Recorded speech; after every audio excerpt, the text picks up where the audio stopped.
이 체육회의 이 민낯은 심석희 선수 폭로 이후 지금 수면 위에 드러난 이런 상황인데요. 네. 심석희 선수 폭로 용기에 힘입어서 유도계에서도 지금 미투 폭로가 나왔죠. 저희 허재원 기자 다시 연결해서 이 소식 조금 더 알아보겠습니다. 허재원 기자. 네, 스포츠부입니다. 예, 조금 전에 저희가 이제 그 신유용 전 유도 선수 얘기를 하고 있었는데 어제 취재진하고 만나서 이야기를 나눈 그 녹취가 있습니다. 이걸 듣고 허재원 기자와 좀 얘기를 나눠보겠습니다. 내 방 청소를 하러 와라라고 돼서 저는 바로 식사를 마치고 갔었고 청소를 하러 갔었고 그때 그 코치의 방에서 성폭행이 이루어진 것입니다. 말하게 되면 너 유도 인생 끝이다. 너 이제 막 메달 따기 시작하지 않았느냐. 네. 그동안 얼마나 힘들었을까. 정말 수십 번 마음속에서 폭로할까 말까 고민을 했을 것 같은데 이 사실이 그런데 처음 알려진 건 아니라고요. 네, 그렇습니다. 신유용 씨는 지난해 3월 경찰에 고소장을 제출했습니다. 그런데 당시 피해 사실을 증언해줄 증인들이 진술을 거부하거나 연락이 갑자기 끊겼습니다. 결국 별다른 진전 없이 경찰에서는 지난해 말 불기소 의견으로 검찰에 송치됐습니다.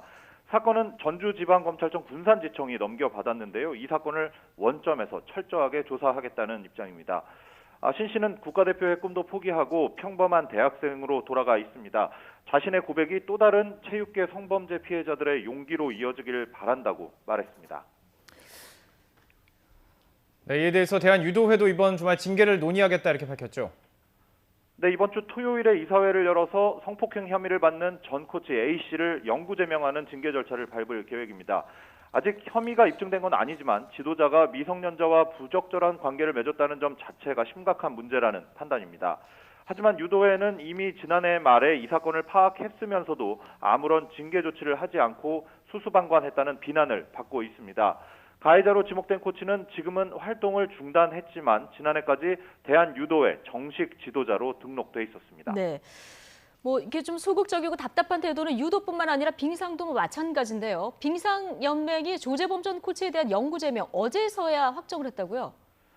네, 그렇습니다. 어제 대한체육회 관리단체인 빙상연맹을 관리하는 9명의 위원 중 7명이 참석한 관리위원회 회의를 열었습니다. 긴 회의 끝에 조재범 전 코치의 영구 제명을 확정했는데요. 성폭행 의혹 문제를 떠나서 1심에서 유죄 판결을 받은 폭력만으로도 내린 결정인데 사실 확인 후 무려 1년이나 걸린 겁니다. 조 전 코치는 이미 지난해 1월 연맹 스포츠 공정위원회에서 영구 제명 징계를 받았지만 당시 정족수가 부족해서 이의 신청 시 감경을 받을 여지가 있었다는 겁니다. 이제는 조 전 코치가 이의 신청을 하더라도 영구 제명 결정을 뒤집지 못하는 상황이 됐습니다. 또 빙상연맹은 폭력이나 성폭력으로 징계를 받은 지도자의 해외 취업을 막기 위해 국제빙상연맹 ISU 전체 회원국에 징계 지도자의 활동을 금지하는 방안을 건의하겠다고 밝혔습니다. 네, 조재범 코치 수사 상황 살펴보도록 하겠습니다. 지금 특별수사팀이 혐의 입증에 총력을 기울이고 있죠. 네, 특별수사팀은 범행 장소로 지목된 곳의 현장 조사와 가해자와 피해자의 휴대전화 분석, 그리고 조 전 코치의 피의자 조사 등 크게 세 부분으로 나눠 성폭행을 입증할 자료를 찾고 있습니다. 태릉과 진천 선수촌, 그리고 한국 최대 빙상장 라커룸과 또 다른 한 곳까지 총 4곳에 대한 현장 조사를 마쳤습니다.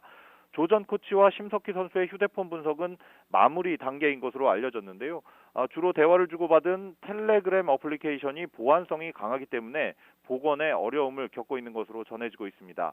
조재범에 대한 피의자 조사는 변호인 측과 일정을 조율하고 있는데요. 이번 주 중 접견 조사에 나설 계획입니다. 지금까지 YTN 허재원입니다.